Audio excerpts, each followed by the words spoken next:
Greetings from the Irrawaddy. Today we are going to discuss about climate change and the link to the federalism. We invite Dr. Ashley, independent researcher on Myanmar affairs.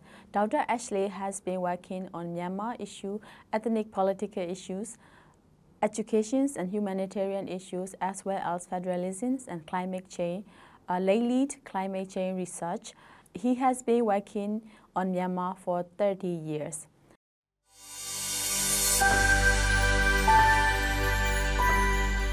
Thank you, Ashley, for coming to the Irrawaddy and giving us time to be interviewed. First of all, I would like to start with your book recently published. So what are the key elements in your book that is on the conflict and climate change? Yes, thank you. Those are the two main themes of the book. So the first part of the book is looking at the meaning of federalism and self-determination in Myanmar after the coup. So the challenge of federalism and self-determination following the coup is now how to build a new Myanmar, how to federate and build a new Myanmar from the bottom up, based on the ethnic nations and the self-determination of communities, for example, through local people's administrative bodies in places like Sagaing and Magwe. So the challenge of self-determination has been ongoing for many decades for ethnic nationalities in Myanmar, but now it's really got a new energy, I think, and a new momentum building federalism from the bottom up after the coup. That's the first part of the book. And then the second part of the book looks at the politics of climate change.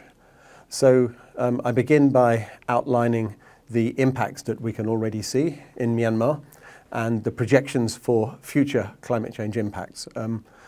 Mostly that means increases in temperature, which are already being noticed in many areas, particularly in low-lying areas, for example in the dry zone of Myanmar. We are likely to see very significant increases in temperature over the next decades.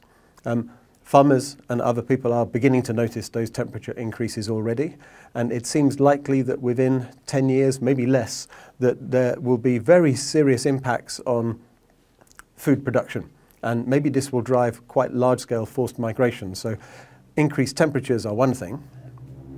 In coastal areas we will see rising sea levels, and that can include salination of rice growing areas, for example in the Irrawaddy Delta, where more salt will be in the water, in the groundwater, making it difficult to grow rice.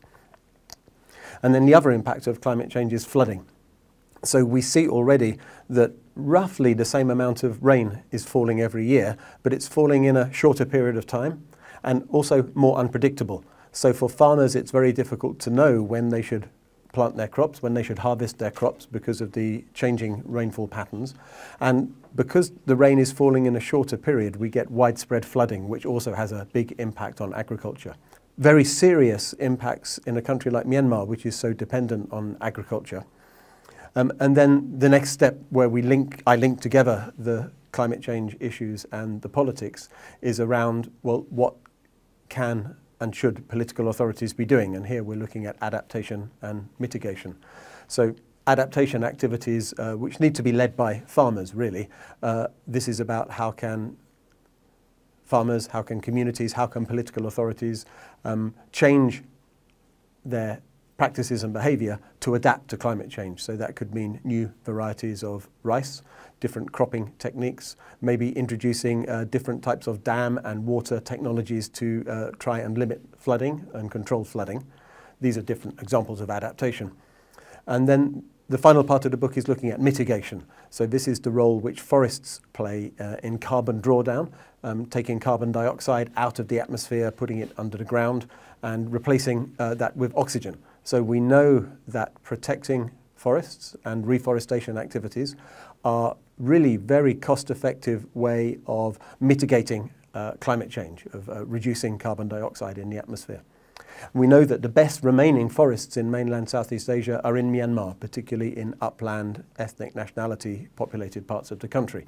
And so I think really for the first time in history, political authorities and communities in upland areas have a globally important role to play.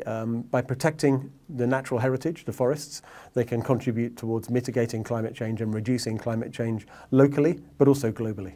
Yes. Thank you. It is in the next year, and you already mentioned a long list of that we have to think and consider, especially the political leadership. We know about you that you had been focusing a lot on the federalism issue and more ethnic minorities' rights and self-determinations. You've been writing a lot of articles and books on that. But what made you focus on the climate change in context of the conflict? Well, I started thinking more about climate change before the military coup during the time of the peace process. But traveling a lot in conflict-affected areas, I was beginning to see more how the rice and other harvest is affected by climate change. So that was in my understanding before the coup. And then I think the coup has really brought to the front of my understanding and concern the important roles which local ethnic nationality and other political authorities can play in resisting the junta, and the need for sustainable funding. I think historically ethnic armed organizations have relied on logging and mining activities, which have been quite destructive. I think several of Myanmar's EAOs now have a more responsible attitude towards the environment and better understanding of these issues. But where will they get the income from to feed the people, to pay for teachers and to buy weapons that they need to defend themselves against the junta? And if they cannot get income from forests and mining, and we have seen recently the controversy around income from casino activities, some parts of Myanmar groups get income from taxing drug production. If none of these are available, it seems to me that a more sustainable and a more ethical way of financing anti-junta resistance is by recognizing the important roles which ethnic nationality and other opposition forces play in protecting these globally important assets, the forests of Myanmar. And if they protect these forests, they will have to forego income from logging and mining. So in exchange, I think the international community has a responsibility to provide funding, to provide payments to keep the trees in the ground, which is a massive contribution towards climate change mitigation globally. When Myanmar is in, war zone, and how could we focus on the protection of the forest? Because like everybody focus on the fightings. Yes, and this is something that a number of people have said to me when I have discussed these issues with political leaders from ethnic armed organizations, PDFs, etc. It's difficult to prioritize that longer term issue of forest conservation, addressing climate change, when the EAOs, communities, PDFs are fighting for their survival. And I can understand there's an issue of prioritization here. It seems to me that PDFs and EAOs need each other in order to defeat the military and in order to build a new Myanmar. And I think that can include working together to conserve these important natural resources, which are so much part of the lived reality and the culture of ethnic nationality communities. But I think they're also part of Myanmar's natural resource contribution globally towards climate change. So I think there is a common agenda there on these issues. But I think another part of it is that we are in such a crucial period of the anti-junta resistance now. It's extraordinary, particularly since the launch of Operation 1027. But I think really since last year, since 2023, we have seen resistance forces defeat the Myanmar army on the battlefield repeatedly. Very well-known examples, of course, in the north with the Three Brotherhood Alliance, the TNLA and the MNDAA in particular, achieving many battlefield victories. It's really quite extraordinary. And in the southeast as well, in Karenni, led by the KNDF, with the KNPP as well, of course, defeating the Myanmar junta across large parts of the state, and almost now, I think, at the point of taking control of Loikor. And also in the southeast, we can see the huge expansion of KNU-controlled territory in the Sitaung River area, where the KNU and PDFs fighting together have more or less taken control of the whole of the east bank of the Sitaung River. There's a couple of government-controlled or junta-controlled towns which are currently surrounded, and fierce fighting is going on as we're talking. And the KNLA and the PDFs extending their territory deep into the west bank of the Sitaung River to the Pago Yomas, bringing them really within striking distance of Naypyidaw.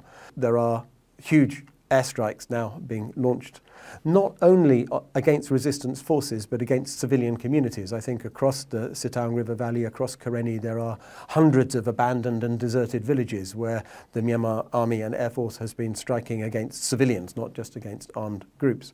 So in that context, there is an urgent need to defeat the junta.